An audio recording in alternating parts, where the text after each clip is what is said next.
Today we talk about the DO Alentejo in Portugal. Looking on the map, DO Alentejo, just look down to Lisboa, to Lisbon. This is actually the region which goes to the east from Lisboa, from Lisbon. It's one of the biggest regions in Portugal, producing a lot of wine down here, as you can see, and it's towards the inland. The Tejo, the river coming from Lisboa into the land, or the other way around, we have to say, and actually Alentejo is the land just beside the Tejo river, roughly, where it comes from. On this slide you see that the Tejo, or the Alentejo region, is the biggest in the sub-region down there around the Lisboa. And as you can imagine, really the biggest amount of wine is coming from there. But just look, we have Lisboa directly at the Atlantic, and then Spain on the inland. So we will have a quite huge difference in temperature, in rain rate, from Lisboa side down to the Spanish border. And this difference we're going to look at in more detail later on. The region of Alentejo covers more than 30% of Portugal wine country. So it's 1/3. It's a real big source of, in former times, quite cheap times and mass market wines, bulk wines. Within the Alentejo, we've got 8 sub-regions even defined. The DO Alentejo itself was formed 1988, and what's even more important in this Alentejo region is the VR, Vinho Regional Alentejano, which is the, I would say, the PGI category in terms of European law. So it's the Vino de Mesa kind of stuff for the bulk wine industry. Many wines would be qualifying for the DOP label, but they just sell under the VR Alentejano label because price-wise, it's much easier to sell it there, and they're used to sell it on this label. The size of Alentejo, approximately 20,000 hectares. Very large companies, very large firms looking for economy of scale, producing this table wine, this VR wine, are located in this region. Key facts, as said, 20,000 hectares, about 40 degrees north latitude is in there. The more you go inland, the higher it's going to be, 600 meters. The rain rate, quite low, 300 millimeters, something like this. Production volume, 1.2 million hectoliter. But the good thing is almost no diseases. Virtually no disease existing in this area. So you can really do economy of scale, mass production, without putting too much effort and too much costs and resources into this wine growing region. The most important regions, as said before, we divided up to 8 sub-regions, the Alentejo designation. You can read the names there, Evora, Redondo, Borba, and so on. Just limited amount of people really put the sub-region on the label, as the importance, as said before, is mainly on the VR wines, on the mass market, on the bulk markets. The climate, maritime to hot climates, this is very much dominating. Summer temperatures going up to 40 degrees. The rainfall, 600 millimeters per year, but this is more towards the direction to the Adriatic Sea. In the inland can be 300 millimeters as well. Actually, they claim to be the region, or the region in the world with the most sun hours, 3,000 hours of sun. Dry and very cold winter is the norm in this area. The soil types, very diverse. Schist, pink marl, granite, limestone, clay, everything there. Nothing too vigorous on the one hand side, but on the other side, very good water holding capabilities existing as well, giving the wines a lot of creaminess, roundness, and body and fullness on the very same time. The viticulture, mainly flat soils, little rolling hills. The more you come into the land towards the Spanish border, it's going to be up and down, but otherwise it's flat. 2,500 vines per hectare. Irrigation is allowed, needed due to the hot climate, of course. They're looking for cooler locations, so they are higher in altitude, and they've got some schist bands there where they can have the water retained in the soil, which is necessary for a more fresher, more fruitier style of wines. Bush wines, as well as trellis system, so the Goblet and the Cordon system is existing in both sides. Machine-driven work, make it efficient, so it's all about efficiency, yeah. As to the low pressure on diseases, very, very limited pesticides are needed in this area.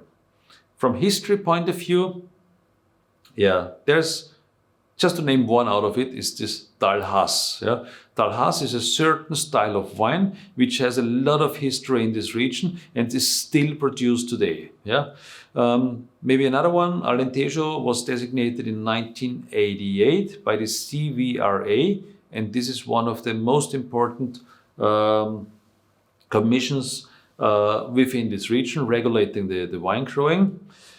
EU funds, European Union funds, they enabled the push, of course, in growing the number of vineyards, number of wine growers, and so on. Grape varieties, 1/4 white, 3/4 red. Yeah? On the white, indigenous, Portuguese, grape varieties as normal. Red wine, the very same, indigenous, Portuguese grape varieties, besides some international like Cabernet and Syrah. But Touriga Nacional being the high quality, Alicante Bouschet, a quite famous variety.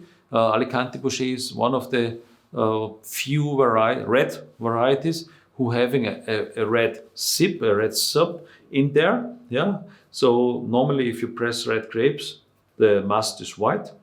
In this case, the must is red already. You don't need to put it on the skins. Of course, if you do it, that's what they do. It gets even more darker color. So it's used for the color in the wine. The wine styles, the whites, firm structure, full-bodied, highly aromatic. Lemongrass, rose, basil, tangerine is there. Low level of acidity. It's hot country. Rosé and reds are produced as well. The reds are mainly blends of all the different grape varieties they have here.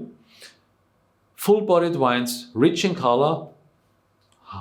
Yeah, very good level of acidity, I would say, and a good balance between the tannin and the alcohol level. And the rosé wines, they are really, really aromatic. They have a very, very strong aromatic character of red berries there, quite smooth and well-rounded.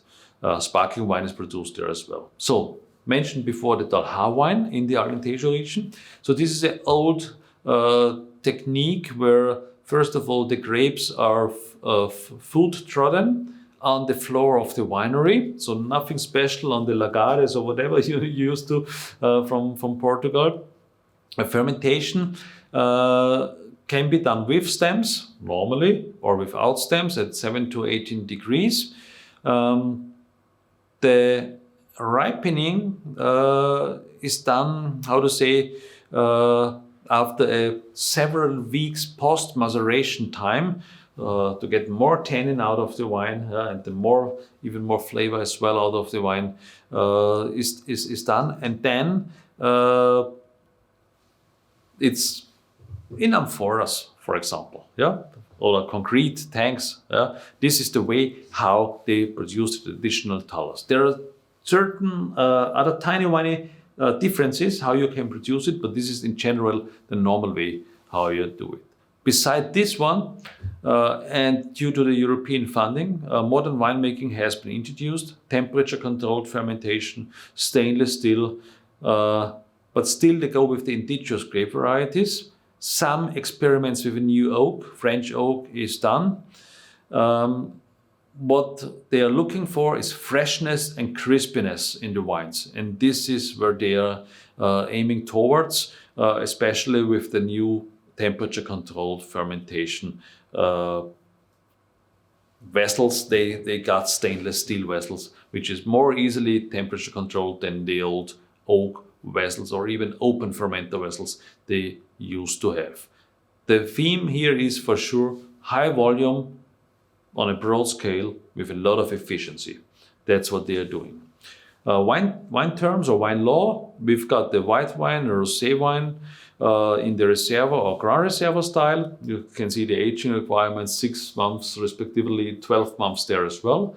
A Carafera, which is existing in the red wine as well, which is the highest category, so to say, in the Alentejo region from the wine quality point of view. 12 months with a minimum of 6 months in the bottle for the white category, and for the red 30 months with a minimum of 12 months in the bottle. Not exactly defining what it is before, but again, according to the aging, they qualify the quality of the wine levels here. What's important to know, the acronym WASP, maybe you remember, Wines of Alentejo Sustainability Program. So there is a own sustainability program in this region with 11 primary intervention chapters and 108 criteria to be fulfilled to have the status and the label from the WASP program. It's about efficiency against diseases, water management, etc., etc. Wine tourism, very important, especially the close location to the Lisboa, where a lot of tourists are coming. They get it into the wine region there. And as well, the region or part of the region is UNESCO World Heritage Site, which is again a good thing for the wine growing region.